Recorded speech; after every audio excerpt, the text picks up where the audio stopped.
नरेश जरा IEX check करना, ये शेयर चल तो नहीं रहा लेकिन टूट भी नहीं रहा, ये बहुत अच्छी चीज़ इसके अंदर है। पिछले 4-5 दिन से इसका दिखाना चार्ट IEX का, 4-5 दिन से चार्ट दिखाना IEX का 166 पे चल रहा है सर, क्या करना चाहिए नरेश? IEX काफी टाइम से साइडवेज रहा है और काफी ऊपर से अगर हम देखें तो 2021 में जब 300 गया था वहां से ऑलरेडी 40-45% डाउन है। नियर टर्म में, शॉर्ट टर्म में मल्टीपल टाइम्स 160 सपोर्ट रहा है, जुलाई में भी, नवंबर में भी और रिसेंटली दिसंबर जैन में भी। सो 160 का स्टॉप लॉस बनता है, जब तक 160 के ऊपर रहता है स्टॉक पॉजिटिव है।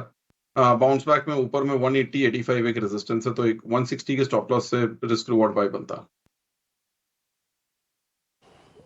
ठीक है, ये जो आप इस समय देख पा रहे हैं चार्ट, इसके अंदर 160 की इंपॉर्टेंस तो है ही है, 185 तक के ऊपर भी आ सकता है और 160 का SL है।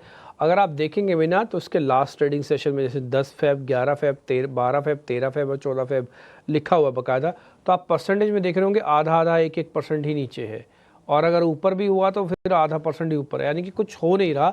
शेयर बिल्कुल एक लीनियर लाइन में यहाँ पे बिछा हुआ है। अगर आप 5 दिन का लाइन चार्ट भी ड्रॉ करेंगे ना तब भी आपको देखेंगे ज़्यादा बड़े मूवमेंट नहीं है।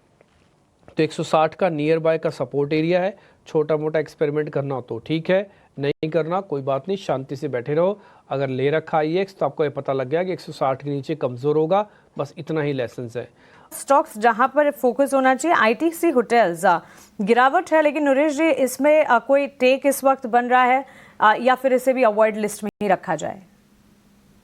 ज्यादा कुछ देख नहीं सकते क्योंकि प्राइस का ज्यादा हिस्ट्री नहीं है और इसमें कुछ टाइम तक थोड़ा कंसोलिडेशन फेस होता है जब भी एक डीमर्ज कंपनी होती है, क्योंकि ETF सेलिंग से लेके काफी जो मैंडेट बेस्ड सेलिंग होता है, तो एक बार बेस आउट हो जाए उसके बाद इंटरेस्टिंग हो सकता है। तो 150-160 एक मेरे ख्याल से एंट्री पॉइंट हो सकता है लॉन्ग टर्म के लिए। काफी ट्रिकी है मार्केट, और सेक्टर स्पेसिफिक बाजार की चाल को अगर समझने की कोशिश करेंगे, हर सेक्टर में इस वक्त कमजोरी हाथ लगी है, चाहे फिर वो फार्मा हो, फाइनेंशियल सर्विसेज हो, FMCG, मेटल, एनर्जी, छोटी Majhauli bank, larger banks, IT, mid select, auto, real estate sector, यहाँ पर बिकवाली का दबाव।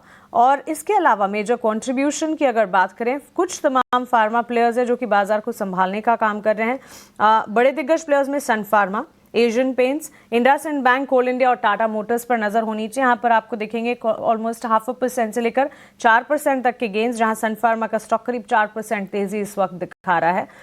वहीं draggers, ICICI bank, M&M, Infosys, L&T, Bharti Airtel जैसे काउंटर्स हैं जहां पर गिरावट इस वक्त देखने को मिली है।